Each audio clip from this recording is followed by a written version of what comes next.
তো ভাই আমি আজকে একটা সোশ্যাল মিডিয়ায় জিনিস দেখলাম। জিনিস বলতে যেরকম ধরে নাও উত্তরপ্রদেশ, উড়িষ্যা, বিহার, হ্যাঁ, ইউপি, এইসব জায়গায় যেরকম বাঙালিকে কেলাচ্ছে। হ্যাঁ, তা আমাদের রাজ্য সরকার বলছে কি তোমরা বাংলা ফেরত এসো, চিন্তা নেই, আমাদের বাংলায় কাজ করবে। তো ঠিক আছে, আমি মানছি বাংলায় কাজ করবে, আমার কোনো ব্যাপার নেই। হ্যাঁ, যাই হোক, একটা ভিন রাজ্যের ব্যাপার, ঝুট ঝামেলা হতে পারে কি, হ্যাঁ ফেরি করতে দেবে নাকি, ওদের ব্যবসা করতে দেবে না ওদের এলাকায়, রাজ্যতে। তো আমাদের পশ্চিমবাংলা এখন ইউপি, বিহার, ঝাড়খণ্ড হয়ে গেছে। সামান্য আমাদের মেদিনীপুর, পশ্চিমবাংলা আমাদের মেদিনীপুর জেলায় একটা পরিযায়ী শ্রমিক, তার মানে আমাদের সেই মুর্শিদাবাদের একজন ফেরিওয়ালাকে, কয়েকটা ফেরিওয়ালাকে উল্টো পাল্টা কথা আর মারধর গালিগালাজ এইসব করছে। তো হিসাব করে আমাদের পশ্চিমবাংলাতেও এইসব শুরু হয়ে গেছে, যে হিন্দু মুসলমান নিয়ে দাঙ্গা লাগাবার চেষ্টা করছে। এটা যে হ্যাঁ তোকে আমাদের এলাকায় ফেরি করতে দেবো নি, তোকে মারবো ধরবো, তুই আধার কার্ড দেখা। আর আমাদের পশ্চিমবাংলাতে থেকে যদি যে আধার কার্ড ভোটার কার্ড দেখাতে হয়, হ্যাঁ তো ওদের বাইরের রাজ্যে তো হবেই। এই যে উড়িষ্যা, বিহার, ইউপি, এগুলো তো আরও দেখতে চাইবে।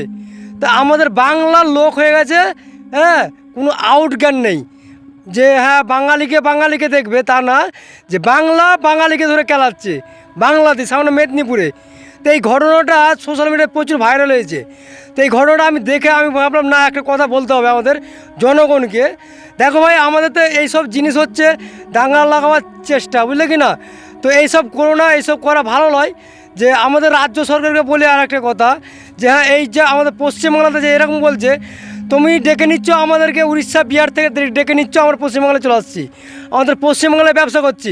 এখানে আমরা সব পশ্চিমবাংলায় ব্যবসা করছি, যে যার জেলায় ব্যবসা করতে পারে। তো এবারে বলছে যে না মেদিনীপুরে আসতে দেবো নি, তোদের জেলায় ব্যবসা কর। তো আমাদের কি পশ্চিমবাংলাটা আমাদের রাজ্য নয় না কি নয়, যে এরকম ধরনের কথা বলবে?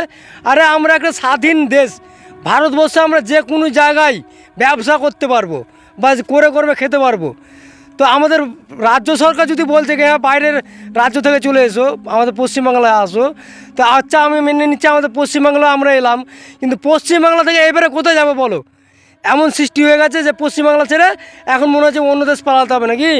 আমাদের দেশ তবে দেশ নয়, ভারত, আমি ভারতের নাগরিক নই। আমার পশ্চিমবাংলা আমাকে বলছে আধার কার্ড দাও, এটা আবার কখনো হয়? হ্যাঁ, এ আবার কোন ধরনের কথা?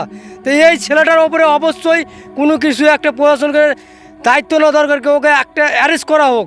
হ্যাঁ, এইসব যেন ওই এইসব দাঙ্গা লাগাবার চেষ্টা, তাছাড়া কোনো কিছুই নয়। তো একে এমার্জেন্সি একবারে অ্যারেস্ট করা দরকার।